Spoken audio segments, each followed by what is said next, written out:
Praise the lord. ప్రభువైన యేసుక్రీస్తు నామంలో మీకందరికీ కూడా శుభములు. ప్రియమైన వారలారా, మీ జీవితంలో ప్రస్తుతం ఏదైనా కఠినమైన పరిస్థితి మిమ్మల్ని వెంటాడుతోందా? ఎన్ని ప్రార్థనలు చేసిన పరిస్థితి మారడం లేదని అనిపిస్తోందా? భయము, ఆందోళన, ఒత్తిడి, కన్నీళ్లు ఇవన్నీ మిమ్మల్ని అలసిపోయేలా చేస్తున్నాయా? అయితే ఈరోజు ఒక విషయం గుర్తుపెట్టుకోండి. మీ సమస్యలు ఎంత పట్టుదలగా మిమ్మల్ని వెంటాడుతున్నా వాటికంటే ఎక్కువ పట్టుదలతో దేవుని ప్రేమ మిమ్మల్ని వెంబడిస్తుంది. మీరు దేవుని చెయ్యి విడిచినా ఆయన మీ చెయ్యి విడవడు. మీరు నిరాశపడినా ఆయన మీ విషయంలో ఆశను వదులుకోడు. మీరు కన్నీరు పెట్టుకున్నప్పుడు ఒక్క కన్నీటిని కూడా ఆయన నిర్లక్ష్యం చేయడు. ఈరోజు మనం తెలుసుకోబోయేది మనలను ఎన్నటికీ విడిచిపెట్టని యేసుక్రీస్తు ప్రేమ గురించి. మనము రోమా పత్రికలో చూసినట్లయితే 8వ అధ్యాయము 38, 39 వచనాలలో ఏది కూడా మరణం కానీ, జీవం కానీ, ప్రస్తుతమైన, రాబోయైన ఏవి సృష్టించబడిన ఏదైనా కూడా దేవుని ప్రేమ నుండి మనలను ఎడబాపనేరవు. అలాగే యోహాను సువార్త 3వ అధ్యాయం 16వ వచనంలో దేవుడు లోకంని ఎంతో ప్రేమించెను కాగా ఆయన తన అద్వితీయ కుమారునిగా పుట్టిన వాని యందు విశ్వాసముంచు ప్రతి వాడును నశింపక నిత్య జీవం పొందినట్లు ఆయనను అనుగ్రహించెను అని వ్రాయించి ఉంచాడు కదా. ఎందుకంటే దేవుడు మనల్ని ఎంతగానో ప్రేమిస్తున్నాడు. లోకంని ఎంతో ప్రేమించినంటే ఆ లోకంలో ఎవరున్నారు? నీవు నేనే కదా ఉండేది.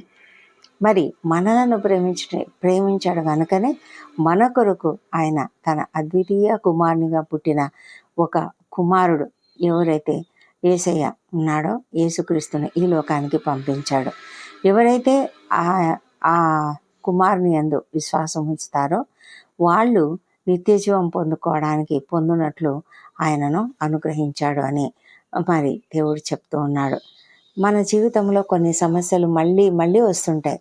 ఒక సమస్య ముగిసింది అనుకునే లోపల మరొకటి వస్తుంది. కొన్నిసార్లు మనసులో దేవా ఇంకా ఎంత కాలం ప్రభా అని అనిపిస్తూ ఉంటుంది. మరి మనం మన సమస్యలను చూసే విధానాన్ని మార్చుకుంటే ఎలా ఉంటుంది అని అనిపిస్తుంది కదా. ఒకసారి ఆలోచించండి. ఈ కష్టము కంటే నా దేవుని ప్రేమ గొప్పది అని గుర్తు చేసుకోండి.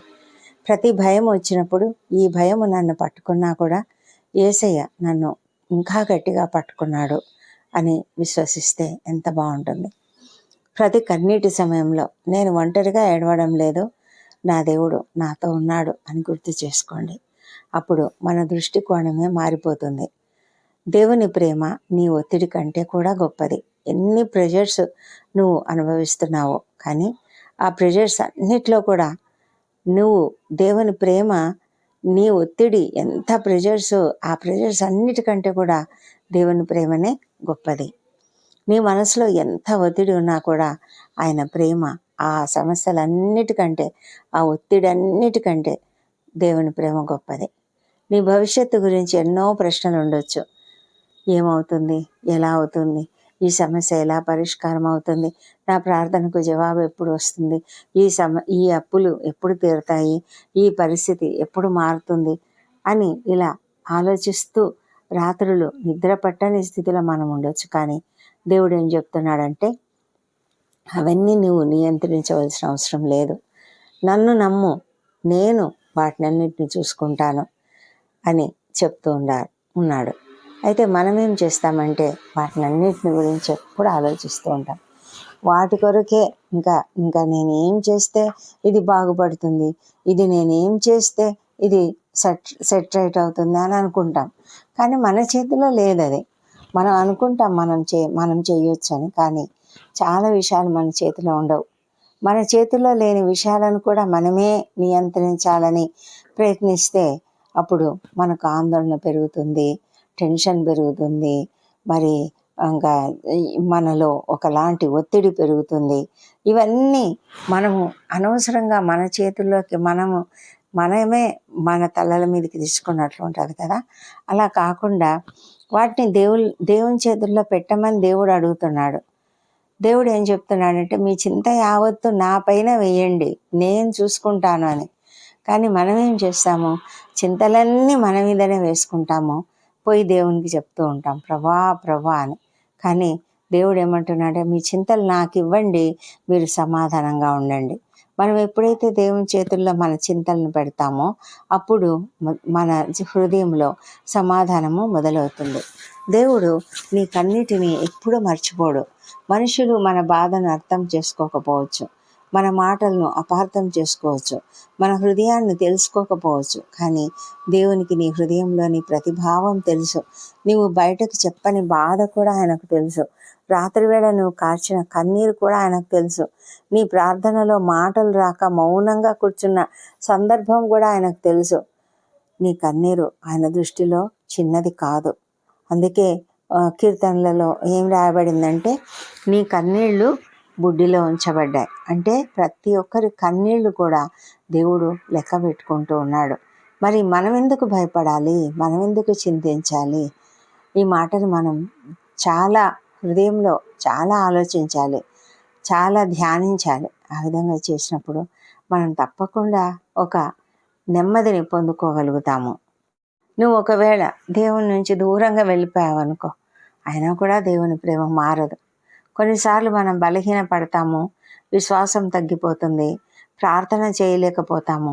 అప్పుడు మనకు దేవుడు ఇంకా నన్ను ప్రేమిస్తున్నాడా అని సందేహం వస్తుంది కదా. అప్పుడు మనకు ఒక స్పష్టమైన సమాధానము రోమీయులకు రాసిన పత్రిక 38:39 ఉన్నది. మరణమైనను జీవమైనను దేవదూతలైనను ప్రధానులైనను ఉన్నవి అయినను రాబోవునవి అయినను అధికారులైనను ఎత్తైనను లోతైనను సృష్టించబడిన మరి ఏదైనను మన ప్రభువైన క్రీస్తు యేసునందలి దేవుని ప్రేమ నుండి మనలను ఎడబాప నేరవు అని రూఢిగా నమ్ముచున్నానని రోమీయులకు రాసిన పత్రికలో పౌలు రాస్తున్నారు. మరి ఆ విధమైన ధైర్యం మనకున్నదా? మనం ఆ విధంగా చెప్పగలమా? ఆ విధంగా చెప్పాలంటే మనం దేవుని ప్రేమను అనుభవించి ఉండాలి. ఎప్పుడైతే అలా అనుభవించగలుగుతామో అప్పుడే మనం ఈ మాటలు చెప్పగలుగుతాము. ఏది కూడా మనల్ని దేవుని ప్రేమ నుంచి వేరు చేయలేదు. నీ గతం కాదు, నీ వైఫల్యం కాదు, నీ కన్నీరు కాదు, నీ ప్రస్తుత పరిస్థితి కాదు, రేపటి అనిశ్చితి కూడా కాదు. దేవుని ప్రేమ పరిస్థితులపై ఆధారపడిన ప్రేమ కాదు. అది మారని ప్రేమ, విడువని ప్రేమ, వెంటాడే ప్రేమ, నిన్ను తిరిగి తన దగ్గరకు తీసుకొని వచ్చే ప్రేమ. అందుకే మనము ఒక నిర్ణయం తీసుకుందాం. ఏంటంటే, మన కుటుంబాన్ని దేవుని చేతుల్లో పెడదాం, మన పిల్లలను ఆయన చేతుల్లో పెడదాం, మన ఆరోగ్యాన్ని ఆయనకు అప్పగిద్దాం, మన ఆర్థిక పరిస్థితులను ఆయనకు అప్పగిద్దాం, మన భవిష్యత్తును పూర్తిగా ఆయనకు అప్పగిద్దాం.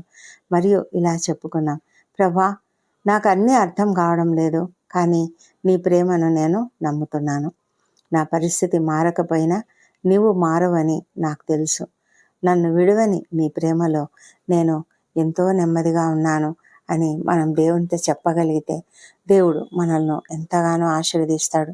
అంతేకాదు, మన హృదయంలో నెమ్మది కలుగుతుంది, మన హృదయంలో ధైర్యం కలుగుతుంది, మనము సమాధానంతో ఉండగలుగుతాము.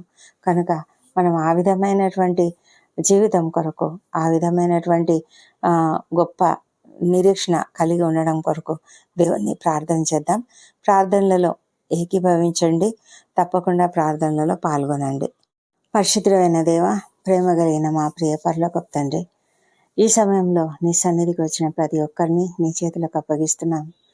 ప్రభా, ప్రతి ఒక్కరి హృదయంలో ఉన్న ప్రతి భారాన్ని నువ్వు చూస్తున్నావు. ఎవరికి చెప్పుకోలేని బాధలను కూడా నువ్వు ఎరుగుదువు తండ్రి. భయంతో ఉన్న వారికి ధైర్యాన్ని దయచేయండి తండ్రి. ఆందోళనతో ఉన్న వారికి సమాధానాన్ని అనుగ్రహించండి. కన్నీటిలో ఉన్న వారిని ఓదార్చండి. నిరాశలో ఉన్న వారికి నూతనమైన ఆశను పుట్టించమని ప్రార్థిస్తున్నాం ప్రభా. అన్నిటికీ మనమే నియంత్రించాలని ఆందోళన నుండి మేమే నియంత్రించాలనే ఆందోళన నుంచి మమ్మల్ని విడుదల చేయము ప్రభా. నా జీవితము నీ చేతుల్లో సురక్షితంగా ఉంది అని విశ్వసించే విశ్వాసాన్ని మాకు అనుగ్రహించుము తండ్రి. ఈ ప్రార్థన వింటున్న ప్రతి కుటుంబాన్ని మీరు ఆశీర్వదించండి, కాపాడండి. వారి పిల్లలను దీవించండి ప్రభా. వారి అవసరాలను తీర్చండి. వారి జీవితాలలో మూసివేయబడిన ద్వారాలను తప్పకుండా తెరవండి ప్రభా. తండ్రి, వారికి అన్నిటినీ ఆనందంగా మార్చుము.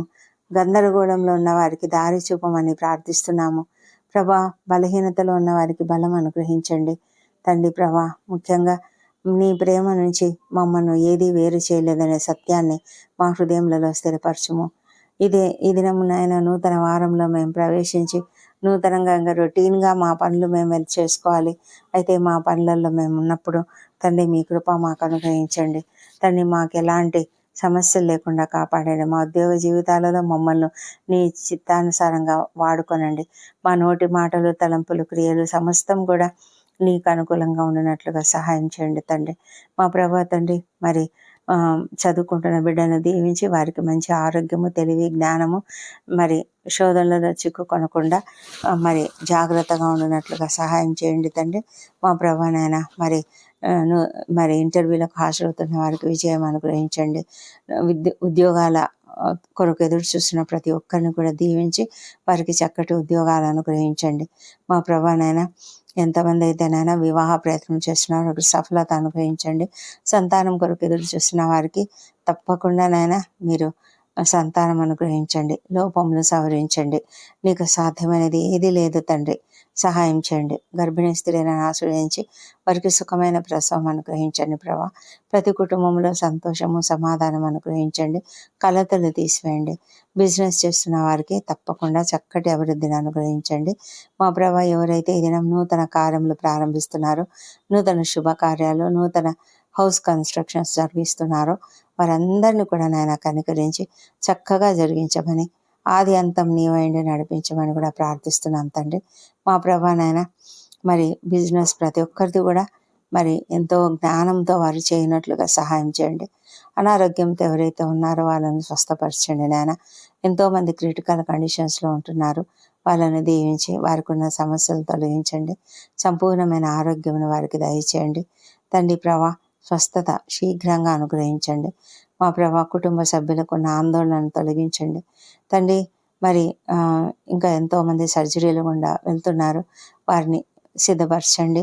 శక్తి బలమును అనుగ్రహించండి ప్రభానైనా. కీమోథెరపీలో డయాలసిస్లు చేసుకుంటున్న వారికి కూడా కావాల్సిన నెమ్మదిని అనుగ్రహించండి. మరి శక్తిని, బలమును అనుగ్రహించి ప్రభా స్వస్థత మీరు శీఘ్రంగా అనుగ్రహించండి.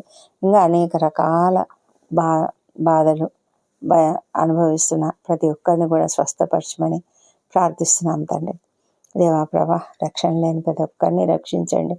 హృదయ కాఠిన్యం తీసివేయండి. నెమ్మదిని అనుగ్రహించండి. తర్వాత తండ్రి, వారిలో ఉన్నటువంటి ఆ నిర్లక్ష్యం తొలగించండి. దేవుని పట్ల విశ్వాసమును దయచేయండి ప్రభానైనా. నీ యొక్క శిలువ విలువను అర్థం చేసుకునేలాగా కృప చూపించమని వేడుకొంచున్నాం నాయన. వ్యసనముల నుంచి విడుదల దయచేయండి మా తండ్రి. దేవా, నువ్వు సమస్తం చేయగలవు నాయన. నీకే వందనములు చెల్లించుకుంటున్నాం దేవా. అద్భుతాలు చేయగలవు, ఆశ్చర్యకార్యాలు చేయగలవు తండ్రి. నీ కృప ప్రతి ఒక్కరికి దయచేయమని ప్రార్థిస్తున్నాం తండ్రి. దేవా తండ్రి, ప్రయాణాలు చేస్తున్న వాళ్ళను క్షేమంగా నడిపించమని ప్రార్థిస్తున్నాము మా ప్రభా. నీ సేవను చేస్తున్న సేవకులందరినీ ఆశీర్వదించండి తండ్రి. న్యాయం కొరకు పోరాడుచున్న వారి పక్షంగా మీరు వ్యాజ్యమాడి న్యాయం జరిగించండి. ప్రపంచమంతటా శాంతి, సమాధానం అనుగ్రహించండి నాయన. మరి యుద్ధ వాతావరణం తీసివేయండి.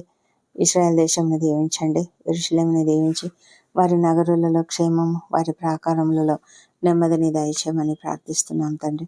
మా ప్రభా తండ్రి, మరి మా దేశంను దీవించి మా దేశంపై నీ పరిశుద్ధాత్మను కుమ్మరించమని ప్రార్థిస్తున్నాం తండ్రి. ప్రతి ఒక్కరు నేను తెలుసుకునేలాగా సహాయం చేయమని వేడుకొంచున్నాం తండ్రి. మా ప్రభానైనా, మరి ఎవరైతే ప్రభా మరి అన్యాయానికి గురవుతున్నారు, మరి అన్యాయాలు, అక్రమాలు ఎన్నో జరుగుతున్నాయి.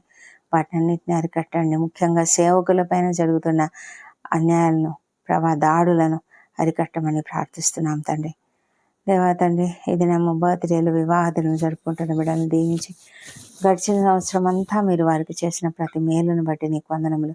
రాబోయే సంవత్సరంలో ఇంకనూ అధికమైన మేలులను వారికి అనుగ్రహించమని ప్రార్థిస్తున్నాం తండ్రి. దేవా ప్రభా, ఈ దినమంతా మాకు తోడై ఉండండి. మీ కాపుదల, మీ భద్రత మాకు అనుగ్రహించండి. అనుదిన మా జీవితాలలో తండ్రి మీ తోడును మాకు అనుగ్రహించమని ప్రార్థిస్తున్నాం తండ్రి. ఈ దినము మరి మేము మా భారాలను నీ పాదాల యొద్ద ఉంచి ప్రశాంతంగా ఉండగలిగే కృపను, నీపైన ఆధారపడి నెమ్మదిని కలిగి ఉండే కృపను మాకు అనుగ్రహించమని ప్రార్థిస్తున్నాం తండ్రి. దేవా, మా ప్రార్థనలన్నీ మీరు అంగీకరించి జవాబులు ఇచ్చినందుకు నీకు వందనములు. ఈ ప్రార్థనలన్నీ మా ప్రభువును మా ప్రియ రక్షకుడునైన యేసుక్రీస్తు నామంలో అడిగి పొంది ఉన్నామని నమ్ముతూ నీకు స్తోత్రం చెల్లిస్తున్నాం తండ్రి. Amen, amen. ప్రియమైన వారులారా, ఈరోజు మీ పరిస్థితి ఎలా ఉన్నా ఒక సత్యాన్ని మాత్రము మర్చిపోవద్దు. మీరు దేవుని ప్రేమ నుండి ఎప్పటికీ వేరు కాదు. మీ ఏ కష్టము మిమ్మల్ని వెంటాడుతున్నట్లు అనిపించినా ప్రతిసారి దానికంటే దేవుని ప్రేమ గొప్పది, నన్ను చుట్టుకొని ఉన్నది అని గుర్తు చేసుకోండి. మీరు నిద్రపోయినా ఆయన మేల్కొని ఉంటాడు. మీకు మార్గం కనిపించకపోయినా ఆయనకు మార్గం తెలుసు. మీరు బలహీనపడినా ఆయన మిమ్మల్ని విడవడు. అందుకే ఈ దినము ఈ మాటను హృదయంలో పెట్టుకోండి. ఏది నన్ను దేవుని ప్రేమ నుండి వేరు చేయలేదు. యేసు నన్ను ప్రేమిస్తున్నాడు, ఆయన నన్ను విడవడు. ఈ దినమంతయు ఈ వాక్యమును ధ్యానించుకుంటూ నెమ్మదిగా మీరు జీవించాలని, ప్రతి ఒక్కరూ జీవించాలని నేను ప్రార్థన చేస్తూ ఉన్నాను. దేవుని సమాధానము మీ హృదయాన్ని నింపునుగాక. ఆమెన్.